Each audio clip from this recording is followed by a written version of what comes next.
Վրաստան, Թուրքիա, Իրան, Ադրբեջան, ինչ են անում Հայաստանի հարևանները, ինչ է կատարվում այդ երկրներում։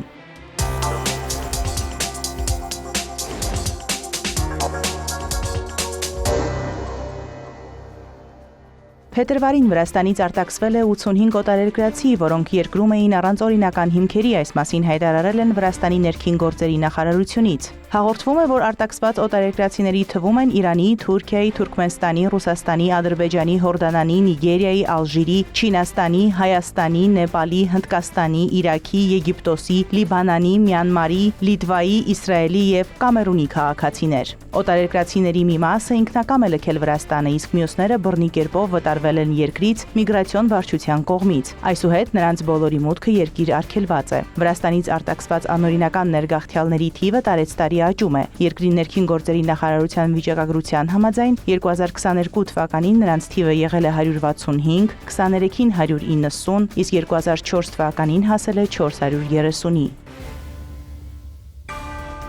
Տնտեսական և խաղաղության ինստիտուտը հրապարակել է աշխարհի ահաբեկչության մակարդակի ինդեքսի հերթական զեկույցը։ Վարկանշային սանդղակը ձևավորվում է մի շարք չափորոշիչների հիման վրա, որտեղ երկրները ներկայացված են ըստ ահաբեկչական վտանգի նվազման։ Առաջին եռյակում են Բուրկինա Ֆասոն, Պակիստանը և Սիրիան։ Գլոբալ ահաբեկչության 2025 թվականի ինդեքսի համաձայն Վրաստանը 6 հորիզոնականով բարելավել է իր դիրքը և զրոյական ցուցանիշով մի քանի այլ երկրների հետ միասին զբաղեցրել է 100-րդ տեղը։ Բացի այդ, Վրաստանը ևս 11 երկրի հետ հավասար գնահատականով Եվրոպայում զբաղեցրել է առաջին տեղն ահաբեկչությունից ազատ լինելու ցուցանիշով։ Ահաբեկչության մակարդակի ինդեքսի մասին զեկույցը ներառում է ահաբեկչության հիմնական համաշխարհային միտումների և օրինաչափությունների համապարփակ բազմամյա վերլուծություն։ Վերոհիշյալ ինդեքսի համաձայն Իրանը զբաղեցնում է 18-րդ, Թուրքիան 32-րդ, Հայաստանը 79-րդ և Ադրբեջանը 90-րդ հորիզոնականը։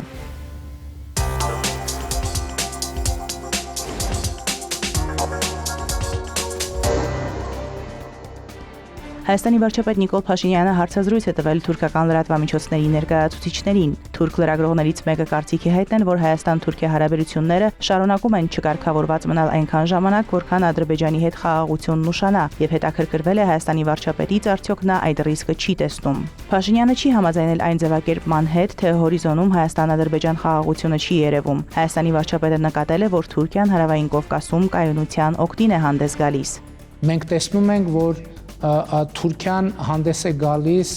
եւ նախագահի եւ արտաքին գործերի նախարարի մակարդակով Հայաստանի եւ Ադրբեջանի միջև խաղաղության համաձայնագրի ստորագրման օգտին, բայց մյուս կողմից ցանկացած ջանք, որը կնպաստի Հայաստանի եւ Ադրբեջանի միջև խաղաղության համաձայնագրի ստորագրմանը, իհարկե դա օգտակար կլինի, բայց մենք պետք է նաեւ հաշվի առնենք, որ Հայաստանը եւ Ադրբեջանը հիմա աշխատում են երկկողմ ֆորմատով, բայց մյուս կողմից մենք նաև ուզում ենք, որ մեր միջազգային գործընկերները տեղյակ լինեն ինչ է կատարվում խաղաղության գործընթացում եւ նաև մեր տեղեկատվությունը կիսում ենք նրանց հետ։ Հայաստանի վարչապետը նաև նշել է, որ արդեն 2 տարի անընդմեջ Հայաստանի արտաքին գործերի նախարարը մասնակցում է Անտալիայի դիվանագիտական խորհրդաժողովին։ Ավերիչ երկրաշարժից հետո արտաքին գործերի նախարարի այց է տեղի ունեցել Թուրքիայի աղետի գոտի եւ Հայաստանը ցուցաբերել է նաև հումանիտար աջակցություն։ Թուրքիայի նախագահի արտաքին քաղաքականության եւ անվտանգության հարցերի գլխավոր խորհրդականը լրատվամիջոցներից մեկի հետ հարցազրույցում անդրադարձել է Թուրքիա-Հայաստան հարաբերությունների կարգավորման գործընթացին, նշել այդ հարցի համատեքստում թուրքական կողմի համար կարևոր են Ադրբեջանի անվտանգությունն ու տարածքային ամբողջականությունը։ Աքիվ Չաղաթայ Քլչի խոսքով Անկարան ուշադիր հետևում է Հայաստանի եւ Ադրբեջանի միջև խաղաղության պայմանագրի շուրջ զարգացումներին, համապատասխան քայլեր են ձեռնարկվում։ Իհարկե մենք քննարկումների մեջ ենք Հայաստանի հետ։ Կան միջազգային կառույցներ, որոնցում ներկայացված են Ադրբեջանը, Թուրքիան եւ Հայաստանը։ Մենք աշխատում ենք ճիշտ լուծում գտնելու, միասին առաջ շարժվելու եւ խաղաղ ապրելու ուղղությամբ։ Հարցին արդյոք քննարկվում է Թուրքիայում եւ Հայաստանում դիվանագիտական ներկայացուցչությունների փոխադարձ բացման հնարավորությունը, նա նշել է, որ առայժմ դրա համար նախադրյալներ չկան։ Կրկնեմ, Ադրբեջանի եւ Հայաստանի միջև խաղաղության պայմանագիրը շատ հարցերի լուծման բանալին կդառնա։ Թուրքիայի արտաքին գործերի նախարարը, պաշտպանության նախարարը եւ ազգային հետախուզական գործակալության ղեկավարը աշխատանքային այցով Դամասկոսում են։ Այս մասին հայտարարել է Թուրքիայի արտաքին գործերի նախարարությունը, չհայտնելով մանրամասներ։ Թուրք պաշտոնյաների այցը Սիրիա հաջորդում է այդ երկրում կառավարական ուժերի եւ ալավիների միջև բախումներին, ինչպես նաեւ քրդերի գլխավորած եւ Միացյալ Նահանգների կողմից աջակցվող Սիրիայի դեմոկրատական ուժերի եւ սիրիական կառավարության միջև համաձայնությանը։ Այն նախատեսում է, որ քրդական ինքնավարության ինստիտուտները պետք է ինտեգրվեն Սիրիայի պետական հաստատություններին։ Բացի այդ, սահմանային անցակետերը, օդանավակայանը եւ նավթի ու գազի հանքավայրերն անցնում են Դամասկոսի վերահսկողության ներքո։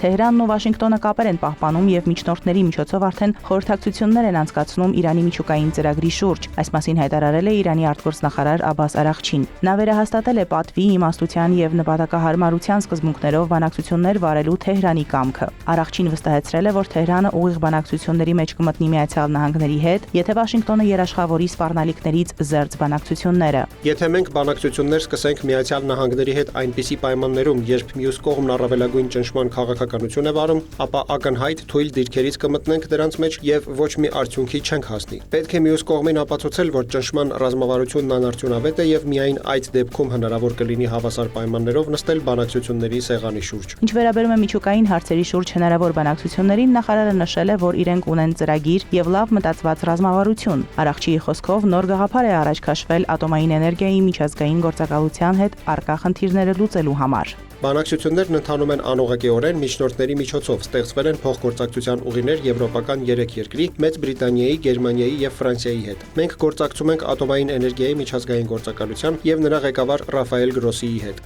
Արաղչիի այս հայտարարությունից առաջ Արաբական Միացյալ Էմիրությունների պատվիրակությունը նրան էր փոխանցել Միացյալ Նահանգների նախագահ Դոնալդ Թրամփի նամակը ուղղված Այաթոլլահ Ալի Խամենեիին։ Չինաստանը եւ Ռուսաստանը կանգնել են Իրանի կողքին այն բանից հետո, երբ Միացյալ Նահանգները պահանջել է Թեհրանի հետ միջուկային բանակցություններ վարել, իսկ չինացի եւ ռուս բարձրաստիճան դիվանագետներն ասել են, որ երկխոսությունը պետք է վերսկսվի միայն փոխադարձ հարգանքի հիման վրա եւ բոլոր պատժամիջոցները պետք է չեղարկվեն։ Չինաստանը, Ռուսաստանը եւ Իրանը ընդգծել են, որ համապատասխան կողմերը պետք է հավատարիմ լինեն լուծելու ներկայիս իրավիճակի բուն պատճառը եւ հրաժարվել պատժամիջոցներից, ճնշումներից կամ ուժի սպառնալիքից։ Չինաստանը, Ռուսաստանը եւ Իրանը նաեւ ընդգծել են բոլոր միակողմանի ապօրինի պատժամիջոցները դադարեցնելու անհրաժեշտության մասին։ Ռուսաստանի փոխարտգործնախարար Սերգեյ Ռյաբկովի եւ Իրանի փոխարտգործնախարար Քազեմ Ղարիբ Աբադիի հետ մայի հանդիպումը տեղի է ունեցել օրեր անց այն բանից հետո, երբ Թեհրանը մերժել է միջուկային ծրագրի շուրջ երկխոսությունը վերսկսելու Միացյալ Նահանգների առաջարկը։ Միացյալ Նահանգները պատժամիջոցներ է սահմանել Իրանի նավթի նախարար Մոհսեն Փագնեջադի եւ Հոնկոնգի դրոշով նավարկող որոշ նավերի նկատմամբ, որոնք ստվերային նավատորմի մաս են կազմում, որոնք օգնում են քողարկել իրանական նավթի առաքումները։ Այս մասին հայտնել են Միացյալ Նահանգների ֆինանսների նախարարությունից։ Միացյալ Նահանգների նախագահ Դոնալդ Թրամփը փետրվարին վերսկսել է Իրանի վրա առավելագույն ճնշման քաղաքականությունը, որը ներառում է նավթի արտահանումը զրոյացնելու նպատակ։ Միացյալ Նահանգների ֆինանսների նախարարության տարածած հաղորդագրության մեջ նշված է, որ Փագնեջադը վերահսկում է տասնյակ միլիարդավոր դոլարների իրանական նավթի արտահանումը եւ միլիարդավոր դոլարների նավթ է հատկացրել Իրանի զինված ուժերին արտահանման համար։ Իրանի ռեժիմը շարունակում է օգտագործել երկրի հսկայական նավթային ռեսուրսներից ստացված եկամուտները առաջ մղելու իր շահերը ի հաշիվ Իրանի ժողովրդի։ Մինչդեռ Իրանը պնդում է, որ իր միջուկային ծրագիրը խաղաղ նպատակներ ունի։ Իրանի արտգործնախարարությունն են կանչվել Մեծ Բրիտանիայի, Ֆրանսիայի եւ Գերմանիայի դեսպանները ՄԱԿ-ի անվտանգության խորհրդում Միացյալ Նահանգների հետ համատեղ Իրանի խաղաղ միջուկային ծրագրին դեմ արտահայտվելու փորձի առնչությամբ։ Ավելի վաղ Իրանի արտգործնախարար Աբբաս Արաղչին քննադատել էր Մեծ Բրիտանիայի, Ֆրանսիայի, Միացյալ Նահանգների եւ 3 այլ երկրների խնդրանքը ՄԱԿ-ի անվտանգության խորհրդի դռնփակ նիստ անցկացնելու վերաբերյալ Իսլամական Հանրապետությունում ուրանի հարստացման տեմպերի բարձրացումը քննարկելու նպատակով։ Իրանցիները նշում են Ռամադանը։ Թեհրանի բնակիչները նշել են, որ տնտեսական մարտահրավերները մի փոքր ստվեր են գցում Ռամադանի ընթացքում սովորական ծեսերի վրա, փոխելով երկրում տիրող մթնոլորտը իրանցիների համար։ Անկեղծ ասած, այս Ռամադանը շատ է տարբերվում նախորդ տարիներից։ Հաշվի առնելով պատժամիջոցները, կրճատումները եւ տնտեսական պայմանները, ոչ միայն շուկան, այլև մնացած ամեն ինչ վատ վիճակում է։ Ֆինանսական պայմանների պատճառով մարդիկ չեն կարող իրենց թույլ տալ ինչ-որ բան գնել։ Ռամադանը, որը նշվում է աշխարհի մուսուլմանների կողմից ըստ իսլամական լուսնային օրացույցի, ըստ մուսուլմանների ունի խորը հոգևոր նշանակություն։